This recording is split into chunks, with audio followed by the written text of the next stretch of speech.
Barakatah Yahweh, Barakatah Yahushai, Ba'ashem Rakah Kudash, Barakathum. First and foremost, I want to give all praises, glory, and infinite honors to Yahweh Ba'ashem Yahushai. Double honors to the apostles and elders of Great Millstone who rule and teach well. And peace and salutations to you, Akim, out there pushing this word in truth and sincerity to the four corners of the globe. May you brothers endure until the end. This is the brother Uriah with another video, and I'm going to start it off with Matthew chapter 24, verse 6. And ye shall hear of wars and rumors of wars. See that ye be not troubled, for all these things must come to pass, but the end is not yet.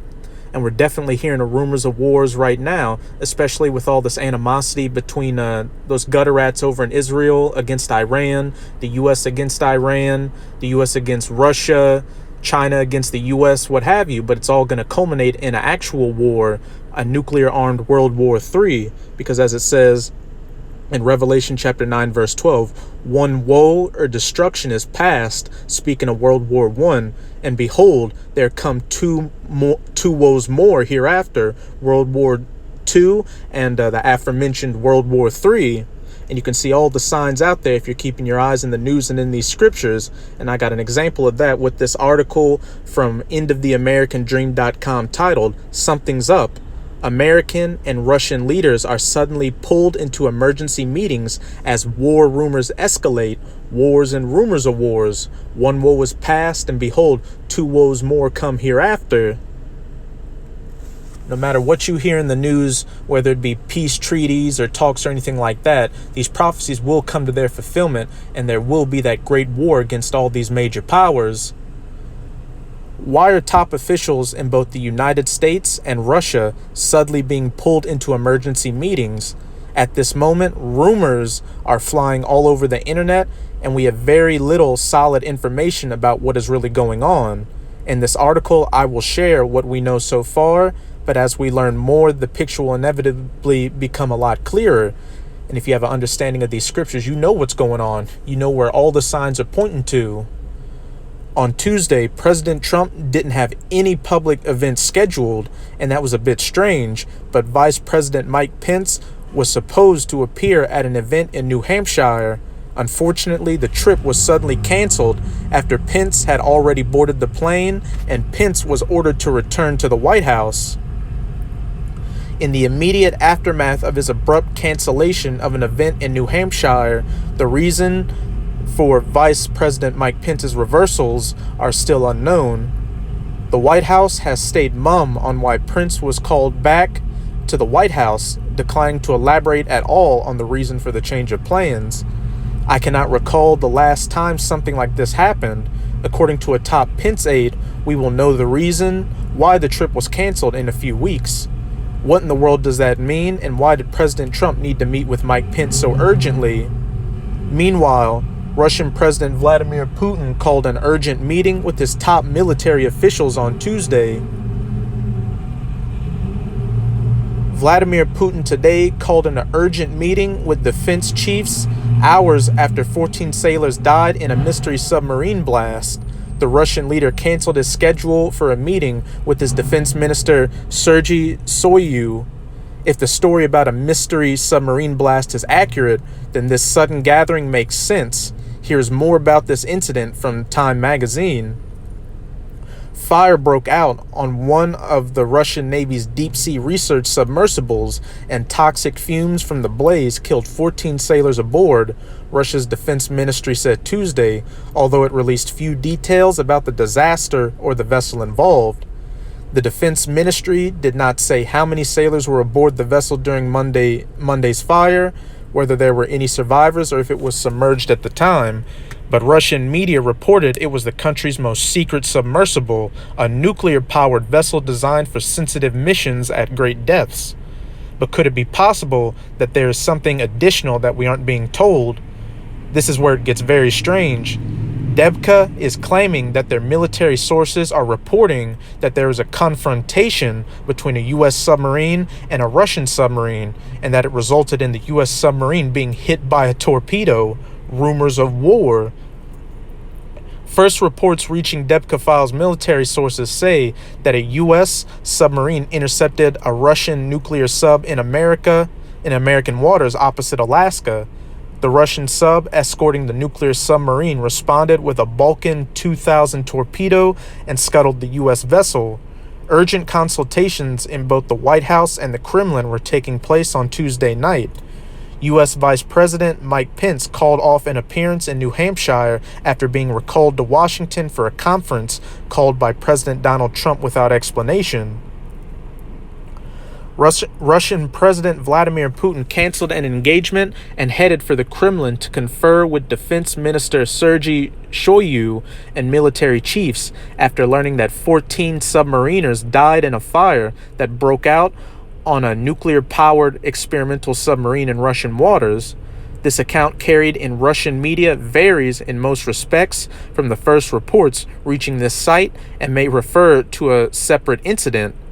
They report between 14 and 17 members of an AS-12 nuclear-powered submarine died of poisonous fumes caused by a fire aboard the vessel. The submarine was described as experimental and unarmed, but often used in spy missions. It is unclear how many of the 25 crew survived. At this point, we have zero confirmation of Debka's report. Could it be possible that Debka got this completely wrong? We shall see. And whether they got it wrong or not, the US and Russia are charging headlong into each other for a nuclear-armed World War III, because again, it's stated in scriptures for it to take place. Meanwhile, we do know that Israel has continued to strike Iranian targets inside Syria, and Debka is reporting that the Israelis hit a total of 10 targets early on Monday.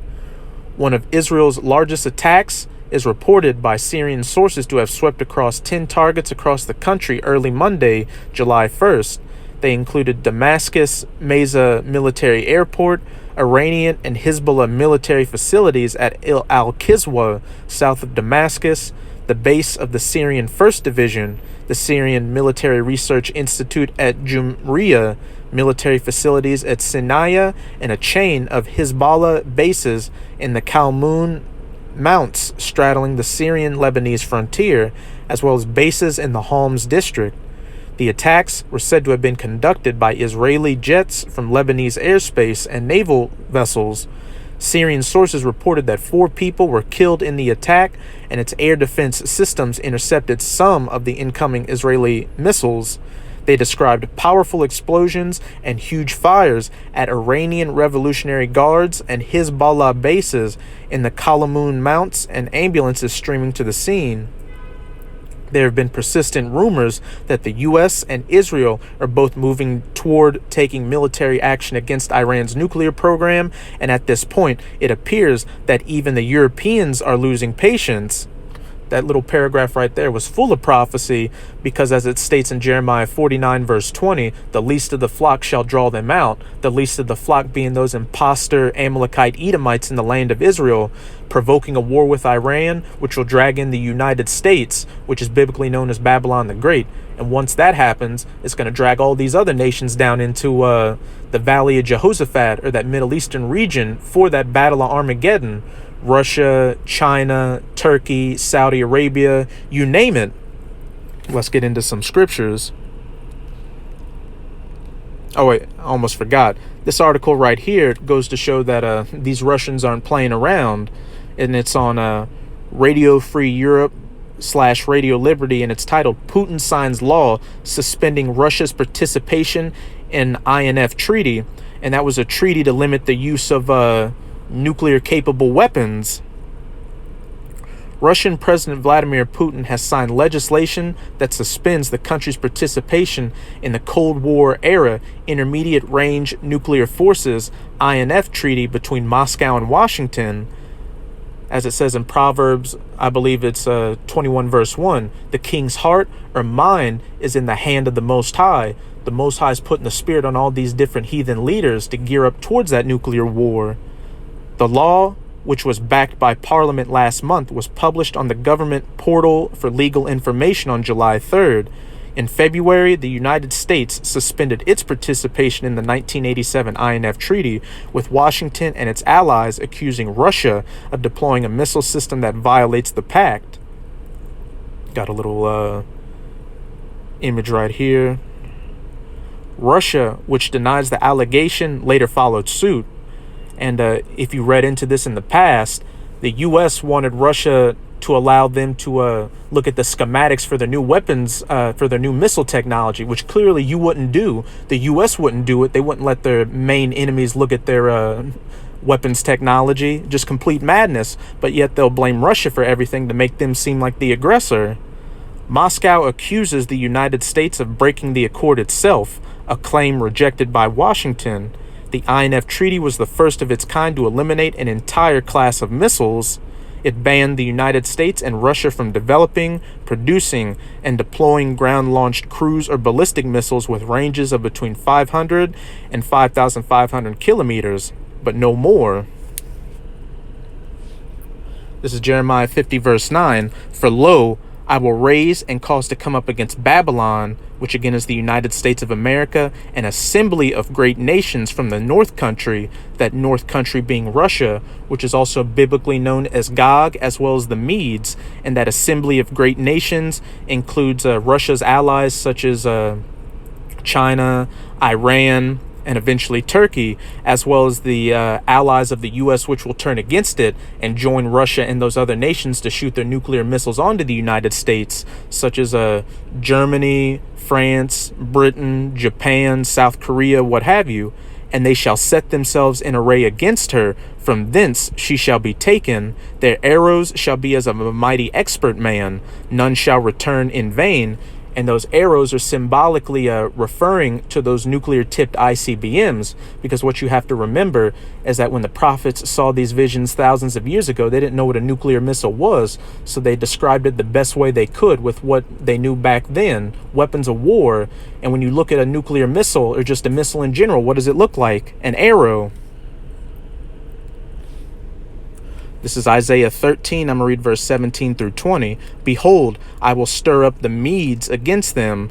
The Medes again referring to Russia, because just like you have the ancient Babylon and the spiritual Babylon, which is the United States of America, you have the ancient Medes as well as the spiritual Medes, which are those Russians, also known as Gog in the Bible, which shall not regard silver, and as for gold, they shall not delight in it.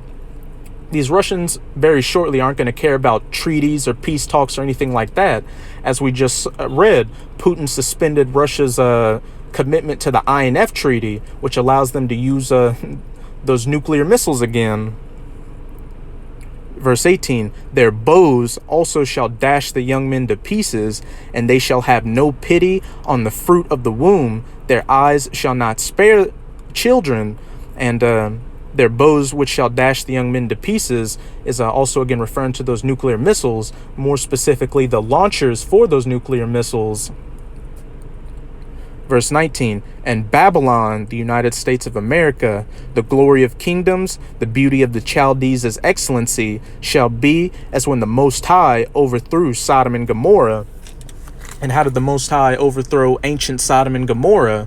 With fire and brimstone from the sky. And this modern day Babylon is going to be destroyed by that modern fire and brimstone, those nuclear tipped ICBMs from the North Country leading those assembly of nations. And once that happens, as it says in verse 20, it shall never be inhabited, neither shall it be dwelt in from generation to generation, neither shall the Arabian pitch tent there, neither shall the shepherd makes their fold there, because 200 million nuclear missiles are going to hit the United States of America, as well as the laser beams from the chariot of the Most High, which people ignorantly refer to as so-called UFOs, and it's going to turn this place into the biblical lake of fire from sea to shining sea, and after that, an uninhabited wasteland that only desert creatures are going to dwell in. And also, we know this isn't talking about ancient Babylon, because when you go to just go look at Iraq, which is where ancient Babylon was located, you've still clearly got people living there.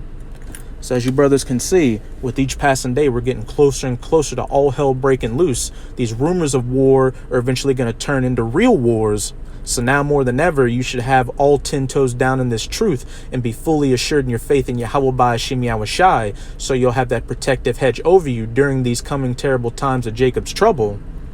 So with this video, I hope you sincere brothers and some sisters out there were edified. And as always, I'm going to say Abba Ball, Kwam Yasharala. Till next time, Shalom.